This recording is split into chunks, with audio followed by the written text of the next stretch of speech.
In this episode, I chatted with Sandra McNulty. Sandra is a psychologist here in Child Vision. She works with a lot of children who have CVI, and we were discussing the role of vision in development, as well as the assessment of children who have CVI and the teams that are involved in their care. We hope that you enjoy. Sandra, today we're here to talk about CVI and some of the challenges that can be faced in diagnosing it. Can you tell me a little bit about what CVI is? Yeah. So CVI is cerebral visual impairment, we call it in Europe, and it is a neurological visual impairment. So that can be a little bit tricky for people to get their heads around, because typically when people think about vision, they think about your eye, your optic nerve. But our brain is a really important part in seeing and what we see and how we process visual information. So CVI is where somebody has had some sort of accident, injury, illness, something that has in some way damaged the brain, so that the brain has to work that bit harder to process visual information. And so CVI comes with lots of different characteristics and behaviours that you might see in the person where they're struggling to process that visual information. And what type of behaviours or characteristics can be seen in a person who has CVI? So I've asked the team in Temple Street who have a CVI clinic what kind of referrals they tend to get in. And they would say it's usually things like they've noticed that a parent or a teacher has noticed that a child is very clumsy. They're tripping over things all the time. They bump into things. If furniture is moved, they seem to not really see the new positioning of the furniture. Sometimes they don't recognise people's faces, family members and friends. That must be a difficult one. Yeah, really tough one.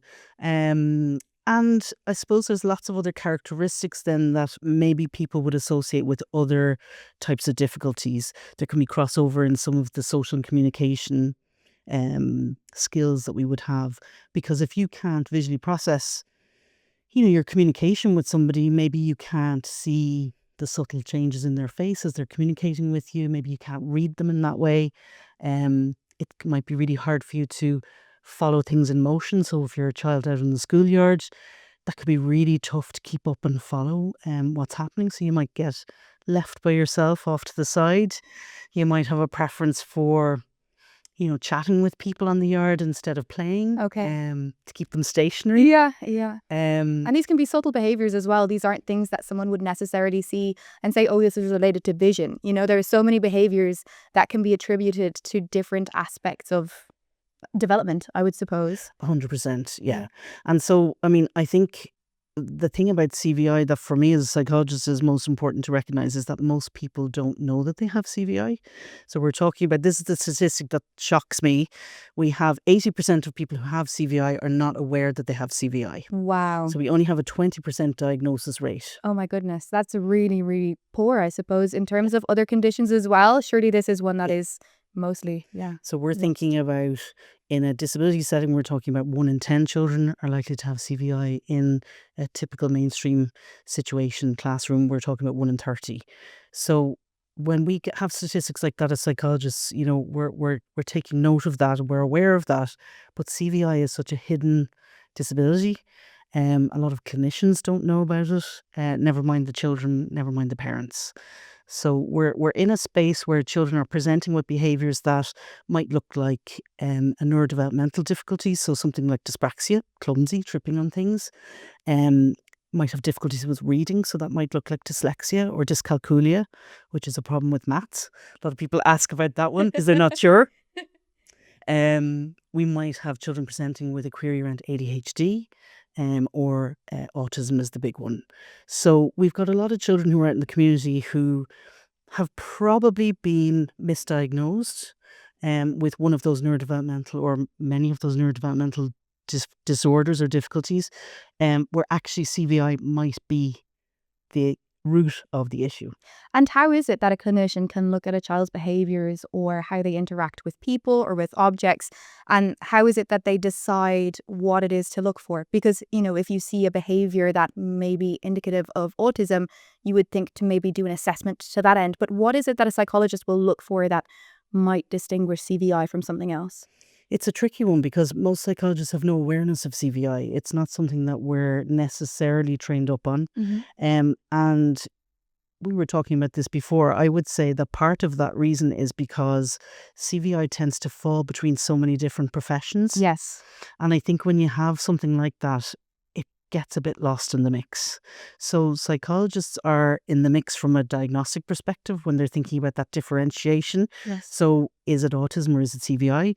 But we also have ophthalmologists who are in the mix, pediatricians, neurologists, low vision specialists, OTs, speech and language, physio. There are lots of clinicians who are going to be working with the child where they're going down the kind of well-trodden path of thinking about dyspraxia or dyslexia or autism, but that's not what it is. And I suppose the main way that a psychologist is going to start thinking about whether CVI might be in the mix is looking at the neurological history of the child Okay. and looking at the clinical presentation and thinking about whether that neurological history is part of what's going on for the child currently. So it's just keeping eyes open in terms of what it is that happened in the past that could indicate what is happening now. Yeah. And I think some people as well will realize that when a child is availing of services, you don't always get them in the one place. You know, you will go here for, say, seeing your neurologist, and then you see your ophthalmologist somewhere else. It could be like a different hospital, it could be a different county. You know, while services can be excellent in what they provide, they can be fragmented in terms of location or being able to bring people together. If you were to put together a team that is specifically for CVI, who would the key players be? I think I would go back to the main people who are working with these kids. You have to have medical doctors involved. You have to have ophthalmology or neurology or pediatrics. Ophthalmology is a cornerstone, obviously, and then the ophthalmologist is kind of telling you about a diagnosis of discounting. You know, your issue is not from related to your eyes or your optic nerve. So therefore, you still have these visual difficulties, and we can't explain it from that physical perspective in your eyes or your optic nerve. So we have to think about the brain. The ophthalmologist is really important in making that call. And then the low vision specialist, my colleagues here, who will come in and say, well, that call of CVI has been made, the diagnosis is there. Now we want to get in and look at how this individual child actually sees what they see, how they use their vision. And that's a really important part then to pass on to the likes of psychologists who are doing assessments with these children, so that we can make sure that if we're testing the child for autism, we're testing for autism and not for their vision. Yes. Okay, or we're incorporating thoughts about their vision into the autism assessment and trying to tease out what's what. And very much the same then with, say, cognitive assessments too. If we can basically put adaptations in place to make sure that I'm testing your cognitive abilities, not your vision abilities.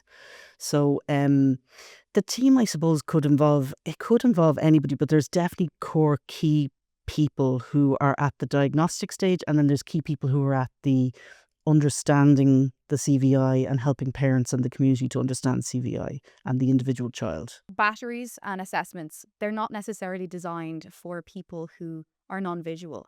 Yeah. So how is it that you manage that? I mean, are there guidelines that you can follow in terms of applying assessments to people who might not have been thought of when they were being put together? Yeah, it comes up for us a lot. So we would have a lot of children being referred to us where they've had maybe an assessment in the community and gotten a diagnosis of, for example, autism, and their parents feel like there was no care taken in adapting for vision. So, in other words, they don't feel confident in the diagnosis because the vision wasn't taken into account or the knowledge base wasn't there in the clinicians out in the community. And as I say, it's not people's fault. It's No. just you don't know what you don't know. Exactly. It's a matter of awareness. So essentially, when parents are coming in, then I would be guided, and the team in here, the autism specialist team in here would be guided by our colleagues in low vision as to what does this particular child need in terms of adaptations. And it can be simple things and it can be complicated things. The simple things could be something as simple as the team are all wearing plain, probably dark black clothing, no patterns, nothing that's going to disturb the child's vision. Things like having a quiet space, an uncluttered space. Those are harder to come by in community settings than you would Absolutely, they think. are. Yeah. Yeah, It has to be a structured space, and not everybody can do that. not everybody's able to provide that, and again, people are doing their best with that. We have a special focus on that, so we're looking to make sure that everything that we can control, is controlled for. And then we get down into individual pieces with the child in terms of how we present visual information, um, and our understanding of what we would talk about as blindisms. So, blindisms would be some behaviors that people will observe in children that are typically considered to be neurodivergent, autistic behaviors. That could be something like arm flapping, it could be something like twirling, bouncing up and down. Um, those are very common behaviors that you'll also see in people with visual impairment. Um, very typically in young people who are blind, but also in people with CVI where their CVI is very significant. You could Okay. see that as well. That's interesting. And then those behaviors, quite often I have seen them and they are repetitive. Yeah. It's something that somebody will do over and over. So hand flapping, head turning. Yeah. I've seen some that are kind of like running on the spot. Why is it that the brain is telling the body to do something that is repetitive? Yeah, I think about it in terms of stimulation to the brain. So when we're just sitting here and we're looking at each other, our brain is taking in looking at each other, but also lots of information in the periphery, and that's stimulating our brains like nobody's business. Yeah. Yeah. So if we have a difficulty with our vision, I think there's some level of the brain seeking out that stimulation, and to bounce up and down on your tippy toes or to twirl or to is putting something into the brain. I think that maybe it's looking for in some way. Sometimes those behaviors are self-soothing, Yeah. you know. Or I've seen when Um, people are excited as well, they can be yeah, emotionally regulating. yes, 100%. Like, I mean, there's all sorts of different reasons, but for me, there's something important about thinking about that stimulation, to the brain, and how the child has some control over that. Yeah. So, these are the things that I think if you're a clinician out in the community and you know nothing about CVI, you see those behaviors, you're automatically thinking about autism. Yeah. And it's also possible as well to have a combination of CVI and another developmental disorder. It's not necessarily the case that everything happens in isolation. It's No, true about life in general. absolutely. So would it be a case that generally CVI is seen with other disorders and that is why there could be some crossover as opposed to just a pure misidentification? We've such a mix. So we'll have children who come in with CVI and they will also get a diagnosis of something else. And we have children with CVI where they've been misdiagnosed with something else. It's a real case by case basis. I think it'd be interesting for us to track that and It see, would be. yeah, Yeah. how many children, are misdiagnosed, how many children are correctly diagnosed, Yeah. and tracking those children too. So, say for example, it's not specific to CVI, but we would think a good bit about giving children an opportunity to catch up on some of the skills because of their visual impairment. So maybe we wouldn't look at doing an assessment until they're age 4, whereas they might be assessed much earlier in the community.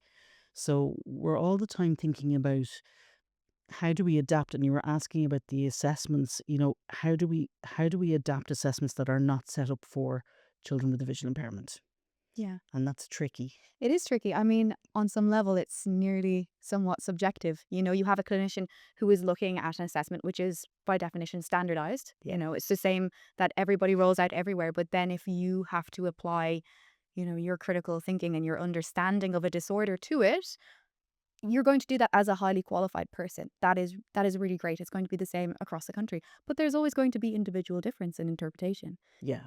I mean, you would hope that the gold standard and using the standardized assessments, you would hope that you're going to get a consistency with people. But as you say, in our team, we're bringing a wealth of knowledge to the fore. Yes. And we can look at a child and say, my understanding of why that child is doing that is because of their CVI. Yes, knowledge is It's power. because they're, And yeah. you know that's what you're talking about. Yeah. And if you don't know about CVI, that's not even entering your thinking. So this is where it's really important to get the word out to clinicians about CVI, what it is. And I think when I talk to other psychologists or other clinicians who are hearing about it maybe for the first time, they're nervous because they don't know what they can do or how they feel like there's a knowledge that they just don't have, and so how do they apply it? Yeah. Uh, Which is understandable. yeah, They want to do the best job possible with the best possible outcome for their client. yeah. And so what we always kind of say to people is be curious. If you see that there has been a neurological history there that for example, the child has had a brain bleed or they had infection in the brain when they were a baby, or they were born premature, they were born with certain syndromes. There's all sorts of clues that can lead us to just be curious about, oh, when I show them this assessment page and it's really cluttered and they get upset, I wonder, could that be something? I wonder, could that be something to do with their vision? And then that's when we want them to call us. Absolutely, yes. I think it must be a relief for a lot of parents, though, to get to a point of meeting clinicians who understand their child's disability.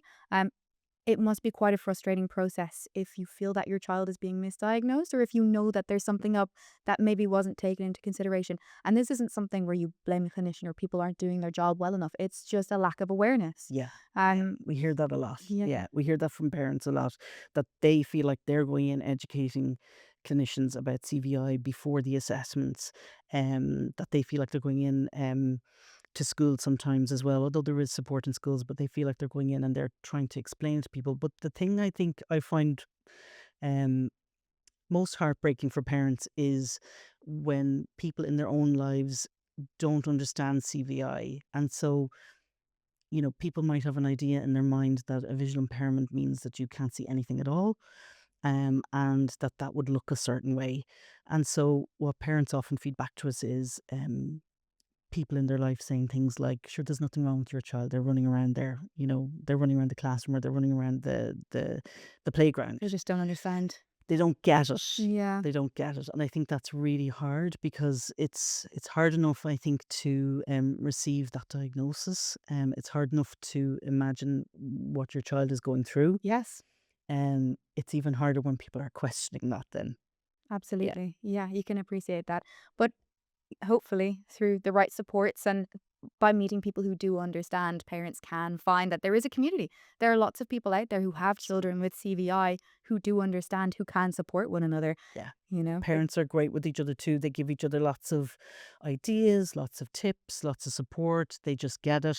There's a language immediately that they don't have to explain themselves, and their kids. When you see the friendships developing among the kids, It must be lovely. particularly the kids in the preschool here who we get to see, yeah, it's just such a sense of being seen for who you are and accepted for who you are and enjoying each other.